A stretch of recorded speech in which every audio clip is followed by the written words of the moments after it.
अस्सलामुअलैकुम वरहमतुल्लाहि ताला बरकातुहू। नाज़रीन हज़रात, आप तमाम का मेरे चैनल इस्लामी ज़िंदगी में खुश आमदीद। उम्मीद करता हूँ कि सब खैर वाफ़ियत से होंगे। अल्लाह तबारक व तआला की बारगाह में दुआ है रब्बे ज़ुल जलाल आप तमाम को और आप तमाम के वालिदैन को सलामत रखे।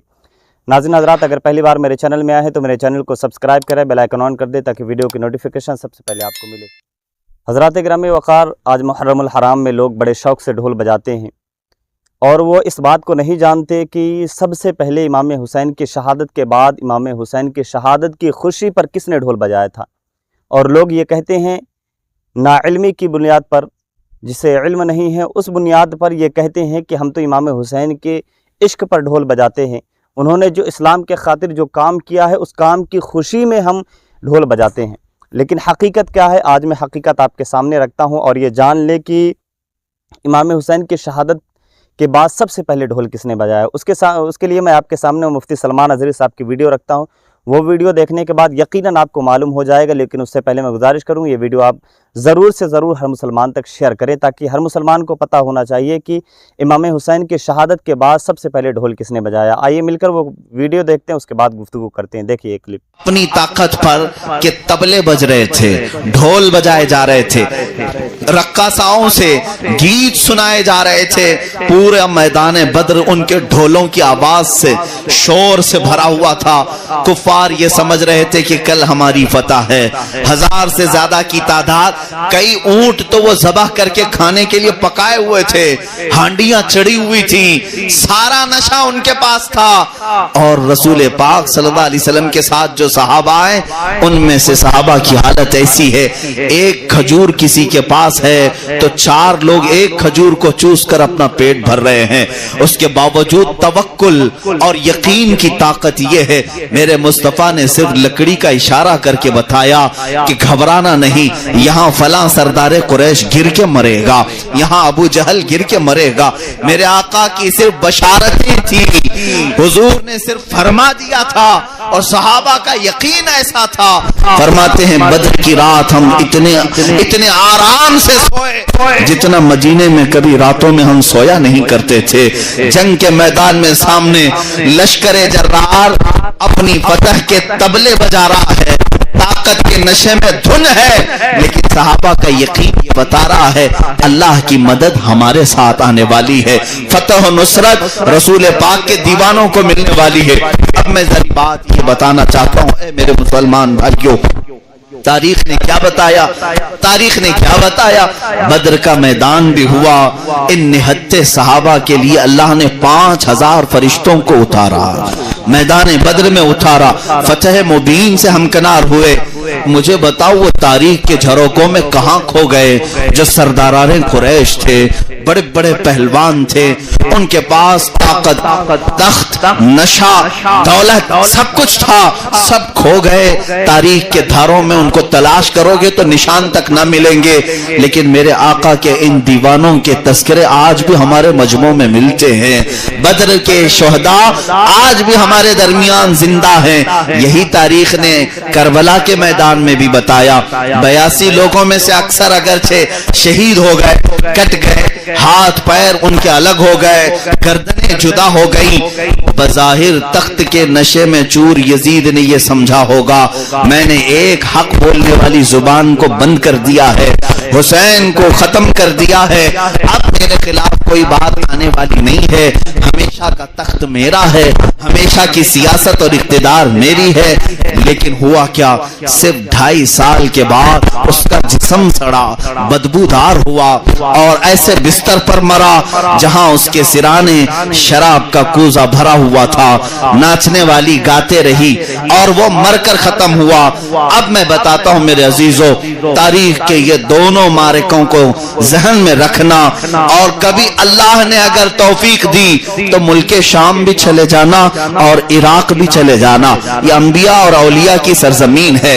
मुल्के शाम, दिमश्क, वो तख्ते खिलाफत की तारीख वहां पर मौजूद है जहां यजीद ने अपनी ताकत का तख्त बिछाया था और जुल्म की एक तारीख लिखी थी। और इराक में इसलिए कह रहा हूं, इराक की धरती पर वो करबला के रेगजार का मैदान आज भी मौजूद है। दोनों जगह जाकर के देख लेना। ये फकीर गया है, मैं खुद हाजिरी दिया हूं। दिमश्क पहुंचे थे, बहुत बड़े बड़े औलिया कामिलीन की जियारतें की, सहाबा ताबईन की जियारतें की। किसी साहब ने हमें ये यहीं पर हुआ करता था। हमने पूछा कि आखिर वो दफन कहाँ हुआ, उसके चाहने वाले भी तो होंगे। लोगों ने बताया मिसबला एक जगह है दिमश्क में। हमने पूछा वो जगह कहाँ है, लोगों ने बताया दिमश्क का सारा कूड़ा करकट जहां फेंका जाता है, कहा जाता है कि वहां उसकी कब्र है जहां कुत्ते भी पेशाब करते हैं, गलाजत भी वहीं जाकर के दफन होती है।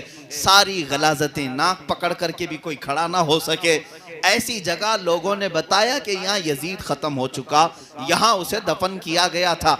हम जियारत की गरज से नहीं गए, इबरत को देखना था। अजीज़ा ने गिरामी, फिर हमने तारीख के झरोकों को पलटा, इराक की सरजमीन पर भी आए, करबला भी हम गए और पूछा वो मैदान कहाँ है जहाँ आले रसूल का खून बहाया गया था, जहाँ उनके जिस्मों के ऊपर घोड़े दौड़ाए गए थे, उनके टुकड़ों को तब्दील कर दिया गया था। लेकिन देखा मेरे अजीजों, पूरे करबला में वो कोई मैदान नजर नहीं आता है, कोई मैदान नहीं, बल्कि उसी मैदान में आलीशान रोबो दबदबा कायम किए हुए रोज़ा हुसैन नजर आता है। और उस रोज़ा हुसैन पर सुनहरी बल्कि सूने में कलई किया हुआ वो चमकता हुआ गुंबद जो हजारों की आंखों को खिरा करता है और उस पर सुर्ख परचम लहराता हुआ आज भी दुनिया को ये बता रहा है यजीद 2.5 साल से ज्यादा तख्त संभाल न सका, 14 सदियां गुजर गई, अब तक झंडा हुसैन का ही लहरा रहा है। सुभान अल्लाह, सुभान अल्लाह। इससे पता ये चलता है आज की तारीख में भी मैं बड़ी जिम्मेदारी के साथ कहूंगा, यजीद की तरह जुल्म के साथ तख्त अगर सजाया गया, चाहे वो दिमश्क में हो, चाहे वो दिल्ली में हो, चाहे लखनऊ में हो, खत्म तो होना ही है। बात है, क्या बात, खत्म तो होना ही है, इसलिए कि हुसैन को आना ही है। क्या बात है, क्या बात है, क्या बात है। सुभान अल्लाह, सुभान या अली, या अली, सुभान। जिंदाबाद, जिंदाबाद, जिंदाबाद, जिंदाबाद। आप इस बात को यकीन के साथ लेकर चलें, जुल्म की दास्तान ज्यादा दिन तक नहीं चलती। तख्त जो जुल्म के साथ कायम किया जाता है, ये अगरचे आज सोच रहे होंगे कि कुछ दाढ़ी वालों की दाढ़ी काट करके इस्लाम को खत्म कर दें, कुछ टोपियां उड़ा करके समझ लें कि हम मुसलमानों का खात्मा कर दें, और वो गुफे में बैठा हुआ पाखंडी जो ये कहता था कि मैं इस्लाम का खात्मा करने के लिए निकला हूं, वो अपनी जुबान की खुजली नहीं मिटा सका और इस्लाम के खात्मे की बात कर रहा है। अनकरीब उसका भी हशर अल्लाह हमें आंखों से दिखाएगा। इंशाअल्लाह। देखो, इंतजार करो। कुरान कहता है सयअलमुल लज़ीना ज़लमू अय्य मुनक़लबिन यनक़लिबून, ये मेरे रब का वादा है। मौला फरमाता अनकरीब जालिम ये देखेंगे कि कौन सी पलटी में अल्लाह ने उनको पलटाया है, कौन सी खाई में अल्लाह ने उन्हें गिराया है। इन्होंने जो गिरे बांधे थे, मौला ताला इन्हीं गिरों में उन्हें गिरफ्तार करेगा। इन्होंने जो गुस्ताखी का एक नया ट्रेंड शुरू किया था, देखना अब इनकी कोई इज्जत बाकी नहीं रहेगी। हाँ, ये समझते थे कि मेरे नबी कौनैन सल्लल्लाहु तआला अलैहि वसल्लम पर उंगली उठाकर अपनी कौम के हीरो बन जाएंगे।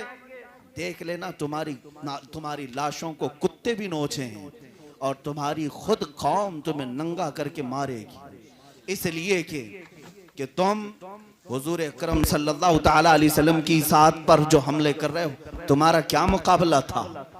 मेरे नबी कौनैन की जिंदगी से तुम्हारा क्या मुकाबला था? लड़ना था तो हम जैसों से लड़ लेते, या हजारों मुसलमान हैं लड़ लेते। अरे इतनी मॉब लिंचिंग हो रही है, हम देख रहे हैं, हम में से कौन उठता है? हम कहां दिफा के लिए आ रहे हैं?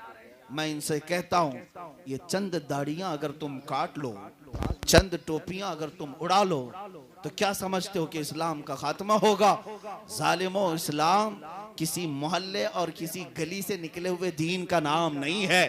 इस्लाम उस दरख्त का नाम है जिसकी जड़ें तहतुस सरा में हैं, जिसकी शाखें औजे सुरैया पर हैं। क्या बात है, क्या बात, बेशक। तुम इस दरख्त को हिलाने की बात करते हो, इसके पत्ते भी नहीं तोड़ सकोगे, इसके पत्ते भी नहीं तोड़ सकोगे। तुम पूरी ताकत जमा कर लो, सारे पाखंडी जमा हो जाओ और इस्लाम के खात्मे के लिए आओ। चैलेंज है कि कोशिश करके देख लो। तुमसे बड़े बड़े और सड़े सड़े सबों ने कोशिश कर लिया और उनका खात्मा हुआ। आज इस मुरादाबाद की एक तारीख में बता दूं, मुरादाबाद के शहर में एक आलिम दीन को 3 देखा वीडियो आपने। अल्हम्दुलिल्लाह हमारे बात पूरे अच्छे तौर तरीक़े से समझ में आ गई कि इमाम हुसैन की शहादत के बाद आशिकाने इमाम हुसैन ने ढोल नहीं बजाया बल्कि गद्दारी इमाम हुसैन ने ढोल बजाया है। अगर आप भी ये बात मानते हैं तो वीडियो शेयर करें। मिलते एक और वीडियो के साथ, तब तक के लिए खुदा हाफिज़।